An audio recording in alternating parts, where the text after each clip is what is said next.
Carol from Langhorne called in to say, as an older citizen who lived through their 70s, no one in public office should be older than 70, whether they are the brightest people in the world or not. It's just ridiculous. John says, congressional age limits, yes, please. Every geriatric politician has an office full of millennial and Gen Z staffers that actually do the work anyway. You don't have to be old and experienced to govern. And he mentions that the average age of the Declaration of Independence signers was only 44. And so I'd love to get your take, Maya and Tracy. Does the calculation change when we're not talking about electeds? Because there are judges, there are other people who are appointed, and they're making major decisions, making rules. The voters don't get a chance to weigh in, and there's not a lot of transparency on whether they still have the capacity to do the work. Does your assessment change based on the position? And Tracy, I'll start with you. Again, I'm just going to come back to competency for the job. And I think it's a really slippery slope and an important conversation to have. So, where does it end? Should it be appointed positions? Should it be federal only? Should it be state positions? I'm a state employee. I should be held accountable as well. So, and I'm totally in favor of that and in favor of transparency. Again, it's just putting the systems and structures in place that look at the individual jobs, the individual responsibilities that come with those jobs, and then trying to figure out how we build a system of transparency and accountability within that. Brian says, all good arguments so far, but at the end of the day, there's a vote. Should we focus more on voter participation and education? I mean, corruption aside, incumbents are reelected per the system. I want to put that to you, Maya Kornberg. Like, at the end of the day, if the problem is gerontocracy, if the problem is there's not enough new blood, new ideas in Congress, in the White House, why not go straight to the source and make it harder for incumbents to win re-election? Make other tweaks that would not require, like Tracy said, just sort of throwing out a whole group of people based on an arbitrary cutoff. Isn't there a more precise tool we could use here, Maya? So I certainly agree, and this kind of speaks to a few comments that were made earlier, that age limits are only part of the solution. I think that they are one of a package of things that we need in order to make sure that Congress is both descriptively representative and actually able to substantively represent the constituents that it is meant to serve. I certainly think that age limits have to be implemented alongside campaign finance reform. If we want to actually fully handle the gerontocracy problem, we need to end Citizens United. We need to make it so that people from all walks of life and lived experiences in the United States, including Americans with less access to wealth, can penetrate the system and can run. We need to change the pipeline to running for office. I want a Congress that is, again, descriptively and substantively representative of the American public. And right now, because of the system and the way that it is designed, including the distortions of money and politics, and the ways in which it's difficult to break in, that is not the case. I also think that when we have a Congress that is about a decade older than most other legislatures, at least in the world, from the statistics that I've seen, and we have a Congress that the average age in the Senate is in the 60s and the average age in the House is in the 50s, then we also have to think about, is that a Congress that is representative of the lived experiences and able to act on behalf of the broad swath of Americans that it is meant to represent? I think that we need a diversity of ages in Congress, just like we need a diversity of other kinds of demographic experiences. And right now, we don't have that. So again, I think limits are part of the solution, and I think the advanced age of Congress is only part of the problem. Well, we do have to end this part of the conversation here. And Dr. Tracy Gendron, chair of the Virginia Commonwealth University Department of Gerontology, we do have to say goodbye to you at this portion of the show. But thank you so much for your commentary today and your insights on Studio 2. Thanks for having me. And coming back on the other side of this break, we're going to shift the conversation a little to talk more about health transparency, not just age. And our question is, should elected officials disclose medical issues that interfere with their job? And how do you balance a lawmaker's right to privacy and the public's right to representation? 888-477-9499. Email studio2@whyy.org. That part 2 of our conversation is coming up after the break. Don't go anywhere. We'll be right back. This is Studio 2.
And welcome back to Studio 2 here on WHYY. I'm Cherry Gregg. And I'm Avi Wolfman-Arent. We've been talking about setting upper age limits for members of Congress, judges, the president, asking if that would make our government run better and be more representative. Let's do a slight pivot now to the issue of health transparency. Yes, currently there are no requirements that lawmakers share personal medical information, but after a few cases of long, unexplained absences, there's growing questions about what should and shouldn't be disclosed. Senator Mitch McConnell has been out over a month. We now know he was hospitalized after a fall, but information is still scarce. New Jersey Congressman Tom Kean Jr. was gone for 4 months without a word to his constituents.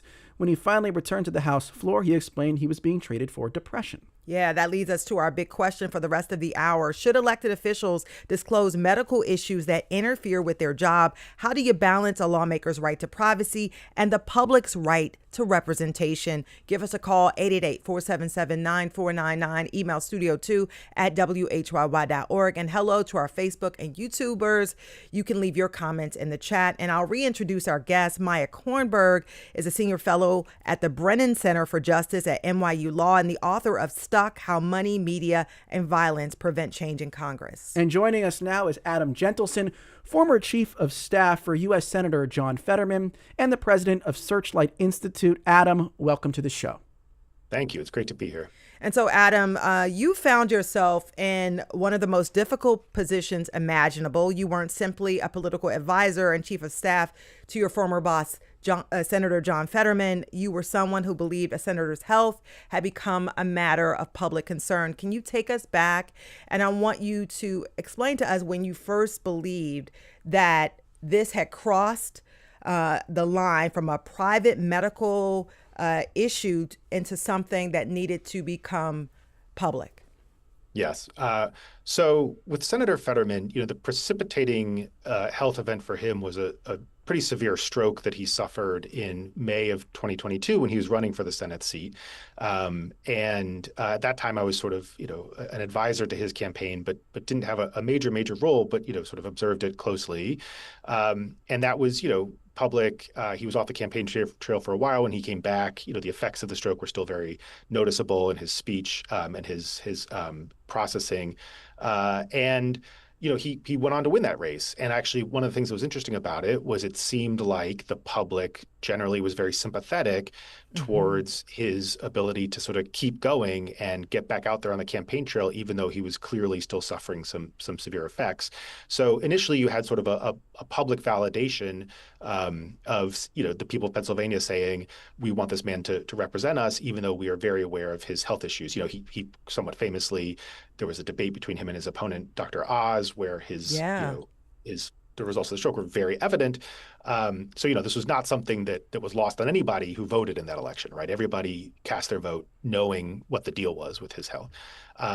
Over the next few months, I was asked to be his chief of staff, and what I observed was that stroke sort of translating into extremely severe issues of depression to the point of where he would stop eating, he would stop drinking, he would go days, where he was losing massive amounts of weight, he could barely concentrate, he couldn't, really engage in conversation, sort of bouts of extreme paranoia about, literally stuff like, people sort of coming, people were going to come for him and take him away kind of stuff, to the point where I became convinced, and in close consultation with his family and the Senate physician, that probably the best course of action was inpatient care for him. So in February of that year, after he had been seated, this is now 2023. Yeah, right. That's right. We're in 2023. He got seated in January of 2023 to the Senate seat, and just pretty clearly could not perform the job. He volunteered to go seek inpatient care at Walter Reed Medical Center and was there for about 6 weeks. When he was released, his doctors testified to his ability to do the job, but in a way that was sort of contingent on him sticking to a pretty strict recovery routine that involved everything from, medication to sort of diet and sleep and all these other factors and various forms of cognitive therapy. What I observed was that he stopped sort of following the routine that was laid out for him. And a lot of the behaviors and tendencies that I'd observed when he was in sort of the depths of this Yeah. depression, started to show themselves again. And you wrote a letter Yes. to his physician explaining all of this, and then later on to disclose that letter to a reporter who you knew and was your friend. Can you tell us why you made that decision, and what kind of crossed the line to where you thought, okay, I've told the doctor about this, but it has come to a place where his constituents need to know? That's right. Yeah, this was a very difficult decision. I'm not going to sit here and pretend that it was easy, or that I don't still sort of struggle with it. But the key thing for me was that, I believe that it had crossed over into a matter of public concern, and that the people of Pennsylvania had a right to know that this was going on, and that this was the condition of the person who they relied on to serve them. I mean, a senator is an enormous job. You make decisions that affect people in every walk of their daily life. And I think that people have a right to know whether you're in a sufficient mental state to be able to make those decisions. We were told by his doctors to sort of flag concerns if they met certain criteria, and they very clearly did. And so that's what I did. And I did think that public disclosure was the right move here. And the people of Pennsylvania can decide for themselves whether they think that information is relevant to his ability to continue to serve or not. But I thought my responsibility in that situation was to make that information public without violating his private health issues. Stating that I think that it rose to the level of affecting his ability to make judgment calls on their behalf was something they deserve to know. So a lot of this came to light in a piece that Sherry referenced in New York Magazine. Senator Fetterman at the time responded, called it a one-source hit piece, I think the source being you, and attributed all this to disgruntled staffers. Here he is talking to CBS Pittsburgh last year. My doctors are like, John is great, and I am on all of the plan that it's always been, and it's incredibly invasive. I want to settle on that last point, that him saying it's invasive, because I think you could make the argument that Senator Fetterman was maybe more transparent about his health problems than many politicians have been. I mean, when he had the stroke, he disclosed the stroke. Yeah. When he sought treatment at Walter Reed, he disclosed that. It seemed like in a pretty timely manner. What is it that you think he did wrong or didn't disclose that he had some obligation to disclose? I think that there's a lot he's not saying about what his, the true nature of what his doctors are telling him, but that's going to be up to him to decide to disclose or not. The disclosure of his inpatient care I was involved in that decision, and I was in favor of it. It was somewhat forced by necessity. I mean, he was going to be away for what turned out to be 6 weeks. So there wasn't, I like to think it was the right decision, but I think, either you do that or you get a situation like what you have with Mitch McConnell right now, where people are like, this guy's been away for over a month, what's going on? And then I think, after that, it was sort of disclosure of only the positive and not the negative. And I think that's where we run into trouble, because I think that if he were to disclose, all of the information that I think people are probably entitled to in this case, I think people would probably look at it a little differently. And I want to follow up, Adam. What do you think the public is entitled to in your mind? Because we're trying to figure that out right now. We've had multiple instances where elected officials did not disclose, were not available, questions not asked. Where do you think that line is? What is the public entitled to know in your mind? To me, I think there's a couple categories, right? I think, first of all, if you have a medical condition that is going to keep you away from your job for an extended period of time, the public has a right to know what's going on, right? I mean, you are elected to serve the people of a state. You have a duty to, be at work, just like anybody else does. You certainly have a right to take medical leave, but if it's going to be for, over a period of weeks, then you need to disclose what's happening, whether you're going to be able to return and when. Senators don't just pass laws that are on the federal level. They perform extensive constituent services where people come to them with day-to-day concerns like immigration issues, or they need help getting passports, or they're having a local dispute with local authorities that they need your help on. So all sorts of things that require you to be present and attentive to the people of your state, where if you're not there, you're essentially delegating to staff, who nobody elected to make these decisions. So I think it's very important, if you're going to be away for an extended period of time, to have some real transparency disclosure. I also think that if there are things where you are physically in the office, but your cognition and your ability to make decisions has been affected, that is also a category where disclosure is required. So situations, like Senator Fetterman's, or as we've seen with Senator Feinstein, where, she would be at work a lot, but clearly had lost a lot on a cognitive level. That's something people deserve to know as well. And then the big question, right, is where is that line and how do we make the judgment, right? Like, what do we mean by impacted cognition? There's just so many ways to approach that question. Maya Kornberg, bringing you back into the conversation, I guess moving away from just Senator Fetterman's specific case, but if we're trying to make a general rule about disclosure, like, what should that look like? Because my definition of intellectual fitness is probably going to vary from yours. And so unless we can come to some scientific standard here, I don't know exactly how we would approach this problem. Do you have some guidelines for us, Maya? Well, first of all, what I would want us to be cognizant of and keep in our minds in any kind of disclosure requirement is safety and privacy concerns that I think are increasingly important to respect.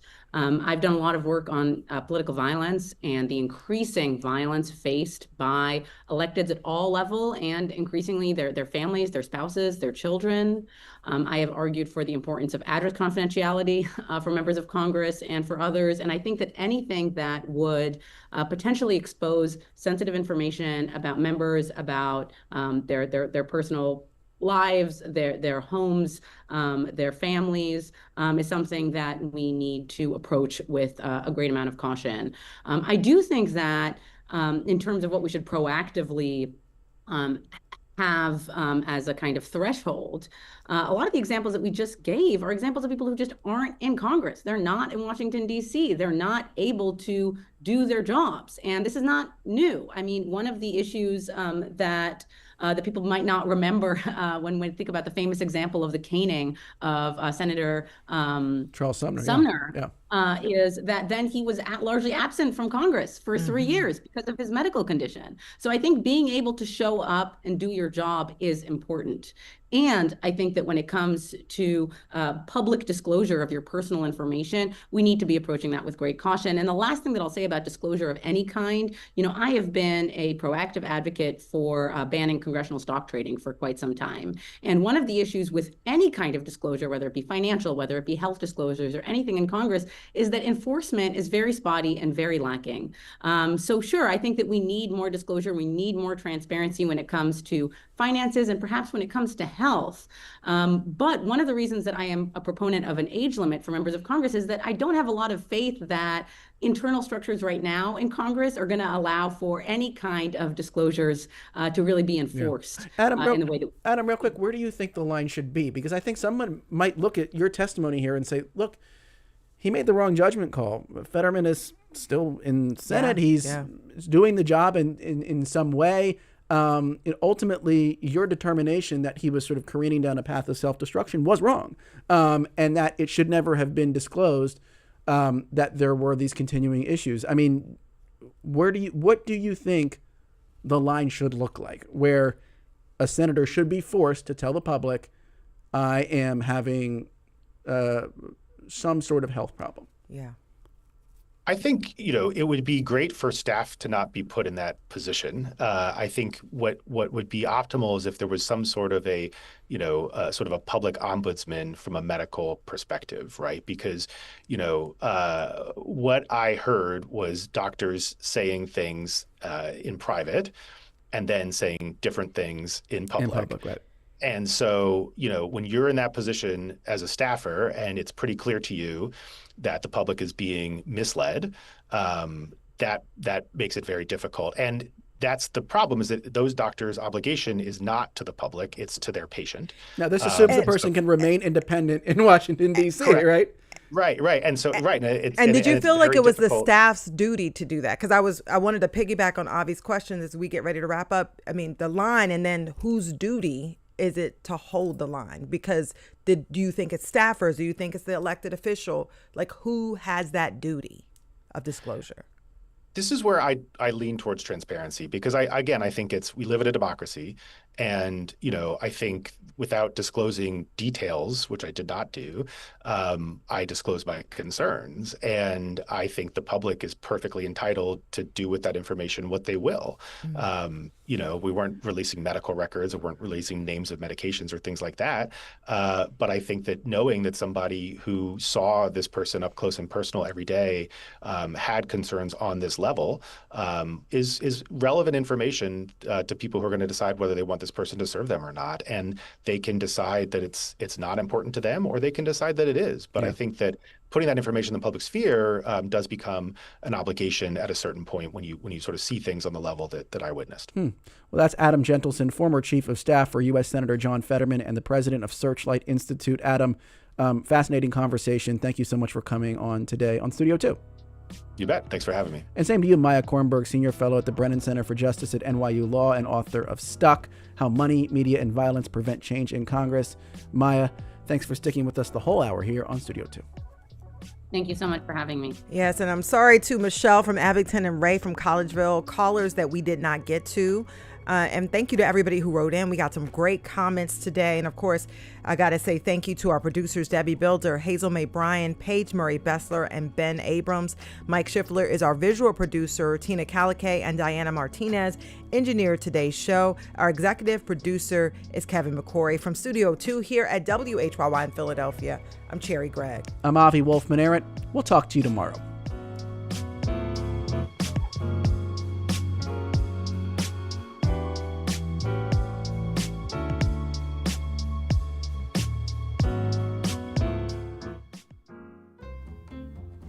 Coming up tomorrow on the show, the foodborne illness that's exposing a broader crisis in the American food system. We'll talk about why this, I have to say it. Yes, you do. Why the cyclospora outbreak has been so difficult to trace, and how we monitor our food supply. Plus the politics, the changes at the CDC, the hurdles investigators face once people start getting sick, and what it all means for consumers. You can join us for that conversation tomorrow, but coming up next, right here on WHYY, is Here and Now.